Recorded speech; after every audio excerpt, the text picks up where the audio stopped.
Bonjour et bienvenue à cette nouvelle capsule de Synergologie. Aujourd'hui, on va parler des mythes qui circulent sur le langage corporel. Parce qu'évidemment, il y en a quelques-uns, il y en a qui circulent depuis plusieurs décennies, puis il y a des questions qui reviennent souvent là-dedans et ça peut venir biaiser l'analyse que l'on fait du langage corporel quand on n'est pas conscient de ces mythes-là. Le premier, le plus répandu, le croisement de bras.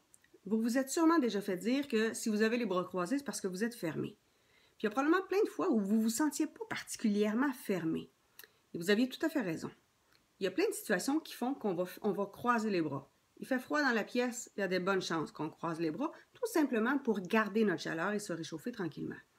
Mais ça se peut aussi que vous ayez une blessure à l'épaule, et à ce moment-là, avoir le bras qui est pendant le long du corps, c'est douloureux, on croise les bras. Mais ça se peut aussi que vous soyez simplement confortable dans cette position-là. Puis à ce moment-là, vous allez être mieux, les bras croisés. Ça se peut aussi que vous n'ayez pas beaucoup dormi ou bien il y a un bruit ambiant, il y a des gens qui bougent et vous voulez focaliser votre attention sur la personne que vous êtes en train d'écouter. Il y a des bonnes chances à ce moment-là que vous croisiez les bras.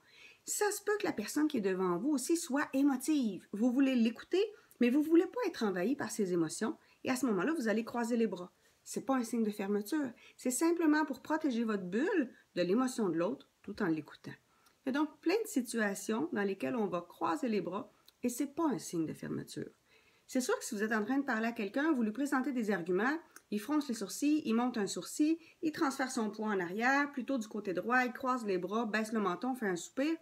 Là, on a plusieurs éléments qui peuvent tendre vers la fermeture, mais ça se peut aussi qu'il soit simplement en train d'analyser votre discours. Donc, il faut regarder tout un ensemble. Ça, c'était le premier mythe. Le deuxième mythe, la personne se gratte le nez, c'est un menteur. Ça, malheureusement, c'est sorti il y a déjà plusieurs décennies. C'est rarement le cas, en fait. C'est vrai qu'il y a des démangeaisons qui sont plus associées à des situations de non-dit, d'omission ou de mensonge. C'est vrai. Dans 95% des cas, les démangeaisons du nez n'ont rien à voir avec le mensonge.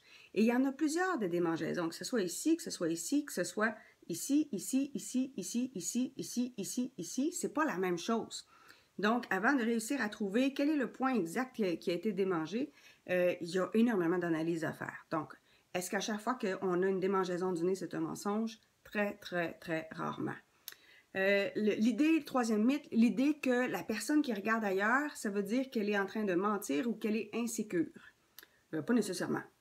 Ça se peut que pendant qu'elle vous raconte ce qui s'est passé, elle revive la scène, elle revive l'émotion. Puis à ce moment-là, le regard va partir dans toutes sortes de directions.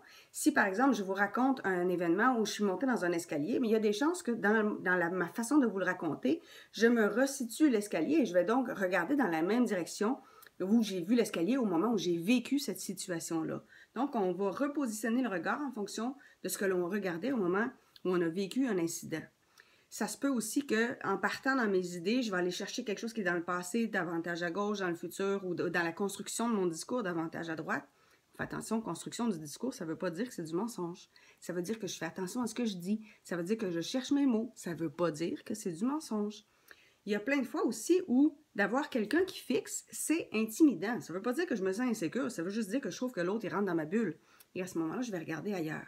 Ça se peut qu'il y ait d'autres choses qui aient attiré mon attention. Ça se peut que j'ai pensé à quelque chose qui me rende un peu plus émotive. Et à ce moment-là, inconsciemment, mon regard va chercher des sources de lumière. Donc, mon regard va dévier vers autre chose. Donc, il y a plein de situations où je vais regarder ailleurs et ça ne veut pas dire que je suis en train de mentir ou que je suis insécure. Dans les autres mythes, le fait de jouer dans les cheveux, la séduction.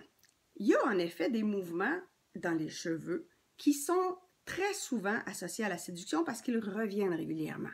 Maintenant, il faut faire attention. Il y a une différence entre ceci, ceci, ceci, ceci, ceci, ceci, ceci. Il y a plein de mouvements qui sont liés aux cheveux et chacun de ces mouvements-là n'a pas été observé dans le même contexte. Pour qu'il y ait une séduction, on se rappelle qu'on est dans un contexte où l'ambiance est agréable, où les gestes sont plus lascifs. Fait que c'est sûr que si je suis en train de jouer dans mes cheveux, celle-là revient souvent. Si je suis comme ça, puis là j'ai les yeux qui vont ailleurs, je ne suis pas du tout dans de la séduction, je suis en train de réfléchir. C'est pas la même chose. Si je suis comme ça, je ne suis pas du tout dans la séduction, je suis en train de placer mes idées dans ma tête.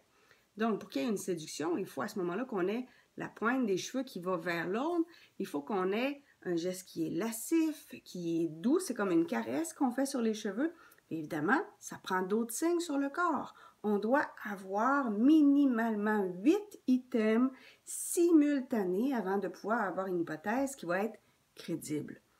Donc, on fait attention aux mythes, on fait attention à ce qui circule beaucoup. Ça ne veut pas dire qu'ils sont vrais. Si vous êtes, par exemple, un gestionnaire, vous faites des entrevues d'embauche, puis que vous voyez les gens qui se croisent les bras, ça ne veut pas dire qu'ils sont fermés. Ça peut être simplement un signe de stress qui serait tout à fait normal. Donc, il y a plein de gestes qui sont malheureusement mal interprétés. Donc, soyez prudents dans vos interprétations et rappelez-vous qu'il faut absolument avoir plusieurs éléments en même temps avant d'être en mesure d'avoir une hypothèse qui va être solide et on part avec les plus grosses articulations avant d'interpréter les plus petits gestes.